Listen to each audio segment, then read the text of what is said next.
Oh hey Isaac, you should do reviews of RWBY episodes since you seem to love the show so much. Hey, that's a great idea, why didn't I think of that? You did come up with it, I am you. Oh yeah, why am I talking to myself? I don't know, you're insane. Can't exactly argue with that.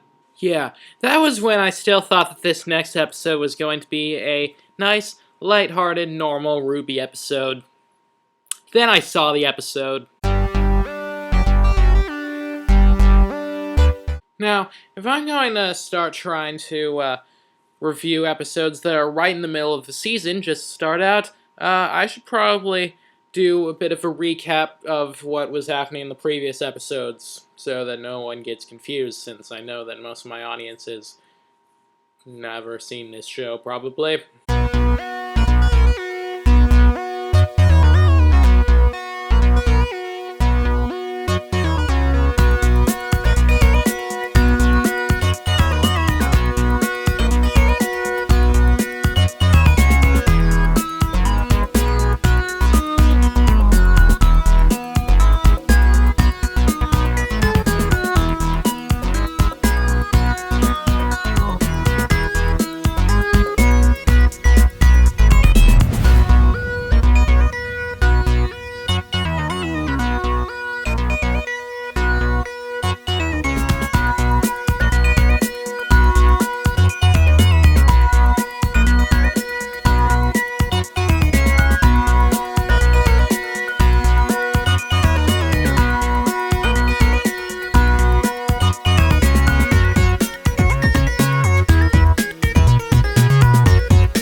Isaac, wake up!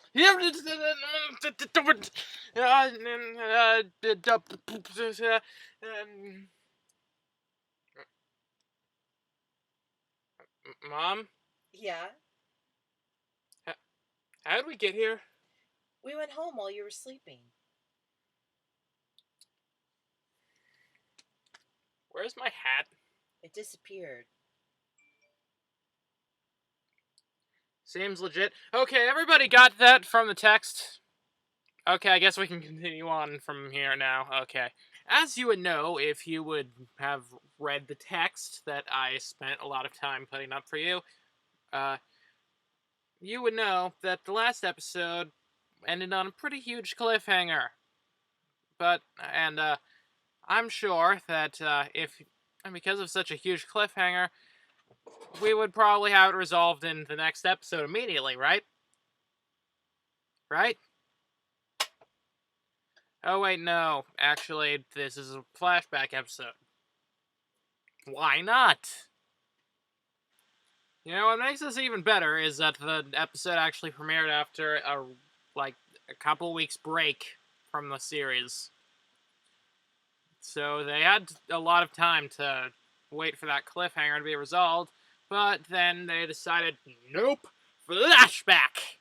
But you know what, I've rambled on for long enough, and I've parodied Star Wars for even longer, so why don't we just go ahead and see what this flashback entails.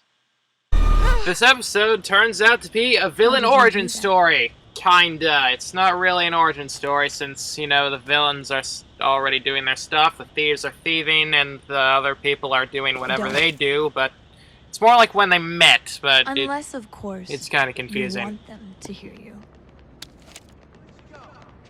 What do you want? Well, you know, I was going to ask you if you wanted to join my evil league of ambiguous intention, but, you know, that outfit just doesn't seem evil enough. I don't know, like, maybe make your outfit more like this. I don't know, I think that suits you. Stealing is an art of patience, coordination, and in a pinch, sleight of hand. But you didn't steal that ring in your pocket. You took it right before the jeweler's eyes. And he smiled. Well, this is quite interesting because this actually implies that she can actually create illusions, which has been kind of hinted at in previous episodes. But, yeah. We knew that Neo could be able to do illusions, but maybe she's not the only one. But that one makes me wonder what exactly was the illusion that she cast to make him give her the gem. Okay, miss, that ring will be 1,000 lien. Okay, sir, well, this should be enough. Oh, thank you for that. Wait a minute. That isn't 1,000 lien, this is a microwave burrito!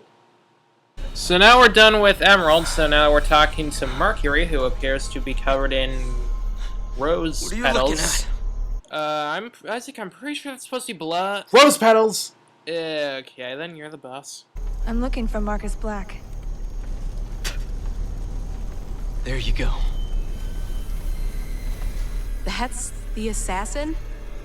And you're his son. Please don't mind the lion here. This show just got really dark.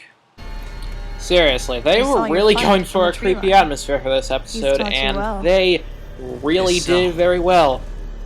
I was actually What's your really name? terrified, honestly. Mercury. Well, let's could've see. gone to anyone Who's for next help. up on the list? You Maybe could've it's made a Torture deal with a gang leader, White Fang paid off members. some huntsman, But wait, no, but this strayed isn't from possible. their They couldn't righteous have path. put him in But here, could he? instead, He you hasn't choose been to seek seen an since that audience first with trailer, me. hasn't he? Oh, hey, Adam! How have you been, buddy? You haven't had a meaningful role in the show in, like, forever. How have you been? Have you made new friends, got a haircut, assassinated corrupt businessmen? What's been going on, buddy? So basically, You're the one Cinder who wants the White Fang as an army, but then Adam basically lets her know that surprisingly, an anti-human activist group doesn't really want to help a bunch of Then you're humans. clearly not thinking straight. Shocking, If I you know. truly understood me. And Cinder and Crow are like, okay, we don't need you, we're off to kill the wonderful maiden of fall, and then... What was that about? What main characters? Alive? Same age? Get them what? Yeah, I was not expecting any main characters from the series to Nothing. be actually showing need to up in this finish preparing. episode. The train And will be at also they dawn. mentioned a train that is leaving tomorrow, which is probably a reference to the Black trailer, which I assume means that this was not actually very long before the series started. Very surprising. So our next scene gets us at what I can only assume to be the setting of Slender the 8 Pages, where we meet the guy that got killed by the Headless Horseman. JK, it's actually the Fall Maiden. But she's distracted on her ride to Who Caresville while she sees an illusion cast by our villain for the day. Well, she has no way of knowing this is a trap, but I am the omniscient viewer, so I'm not going to be fooled by your tricks, Miss Emerald. Oh my god. She is so adorable. Nope, not adorable! Definitely not adorable! Nope! Although, while they might not be as adorable, we still have one of the most epic fight scenes in the show so far. Although, you know what? I'm not sure why the Fall Maiden has fire powers. Hey Fall, I'm going to be on vacation for a bit, so do you think that you could take care of my Summer Maiden powers for a bit? Oh sure, Summer, it's not like I'm going to be killed anytime soon, therefore having some evil person inherit both of our powers. That's a very specific thing for you to be worried about. Seeing that things are not going too well for her, she decides to unlock her true power, which makes half the Greek gods very jealous. Thor wishes he was this epic. Now that she has achieved god status, she conjures up a leaf shield and combines it with ice magic somehow. Is she Winter now? But as everyone knows who's played Mega Man 2, to defeat Woodman, you need atomic fire. Cue Cinder. Or okay, I guess the death of 1,000 cuts works too. I can't even make a Mega Man joke out of that.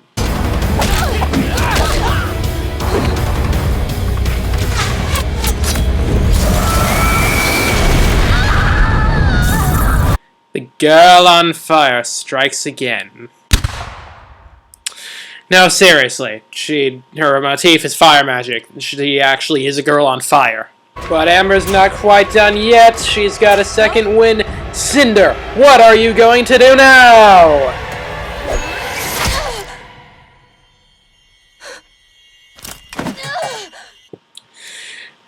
Oh, well, I can't think of a way to make that funny. Oh, and it just gets worse. This is not good, and oh, that's great. Please stop with the. That looks horrible. Please, you're terrifying me. Please, no. What are you doing? Please. Someone please stop that.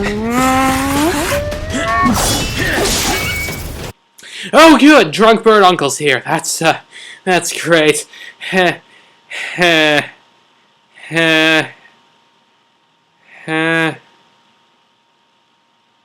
the same people that did those funny Minecraft Let's Plays I saw a couple months ago, right? They're the same people? Right, okay, good. So Cinder and company escape, and Crow decides to bring Amber off to wherever she ended up after this happened. That was a horrifying experience. Then Cinder goes back to the White Fang and is all like, "Yo, dogs, some of which are actual dogs. I'm partially God now, so if you don't join me, then you're gonna die." Adam is much better persuaded this time. Enough flashbacks, now we're going back to the future! And by the future, I mean the end of the last episode! At this point, Yang realizes, oh crap, I just literally broke someone's leg. And now literally the entire world has video evidence that I did it unprovoked, even though I didn't. Oh, Doc, tell me, will I ever walk again? Ow! Phew, comedy. I thought we lost you forever. And now the reputation of the school is being called into question. Oh, joyous of joys. I don't know what Beacon's headmaster's teaching his students, but that was disgraceful. Completely uncalled for. Oh, what do you know? You're just one of those JPEGs. Almost as bad as those weird shadow people from Volume 1. Despite Atlas reinforcements, local authorities are still calling on any available huntsmen to aid in suppressing the spike in grim activity. In the meantime, we're just going to have these 2 Halo cosplayers guarding the area. Just 2 of them. Oh, they'll be fine. We've trained them with the most advanced early access builds of RWBY Gruma clips available. And this was the point that I realized Mercury had a metal leg this whole time and was faking it the whole time. And now I hate him even more now. I may have sworn allegiance to Princess Celestia a while ago, but my love and tolerance has been stretched as far as it'll go at this point. So what's next? You and I will ensure that our next matchup goes just as smoothly. Oh, would you look at the time? It's I'm terrified o'clock.